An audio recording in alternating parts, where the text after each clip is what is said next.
বাংলাদেশ ক্রিকেটের পতন, চ্যাম্পিয়ন ট্রফিতে সাকিব না থাকায় ধ্বংসের মুখে বাংলাদেশ ক্রিকেটের সবচেয়ে বড় তারকা সাকিব আল হাসান এক যুগেরও বেশি সময় ধরে বিশ্ব ক্রিকেটে অলরাউন্ডার র্যাঙ্কিংয়ে শীর্ষে ছিলেন তিনি। কিন্তু আজ তার অনুপস্থিতিতে বাংলাদেশ ক্রিকেট কোথায় দাঁড়িয়ে? ভারতের সাবেক ক্রিকেটার আকাশ চোপড়া এবার করলেন বড় মন্তব্য। তিনি বললেন, সাকিবকে ছাড়া বাংলাদেশকে খুঁজেই পাওয়া যাবে না। আসলে কি তাই? বিস্তারিত থাকছে ভিডিওর পরবর্তী অংশে। সাকিব শুধু বাংলাদেশ নয়, বিশ্ব ক্রিকেটের এক উজ্জ্বল নক্ষত্র। বিশ্বের বড় বড় ক্রিকেটাররাও স্বীকার করেন অলরাউন্ডার হিসেবে তার কোনো তুলনা নেই। সাম্প্রতিক ঘোষিত আইসিসির বর্ষসেরা দলে বাংলাদেশের কোনো ক্রিকেটার জায়গা পাননি, অথচ জিম্বাবুয়ের একজন ক্রিকেটার জায়গা পেয়েছেন।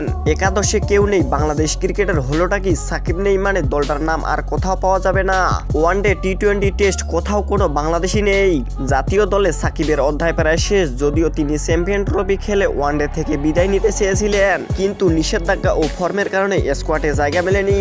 তার ওপর রাজনৈতিক বিতর্কে জড়িয়ে যাওয়ায় দেশে ফেরাও অনিশ্চিত। সাকিবের পর বাংলাদেশ ক্রিকেট কোথায় যাচ্ছে? এই বিষয়ে আপনার মূল্যবান মন্তব্যটি জানিয়ে দিন আমাদের ভিডিওর কমেন্ট বক্সে।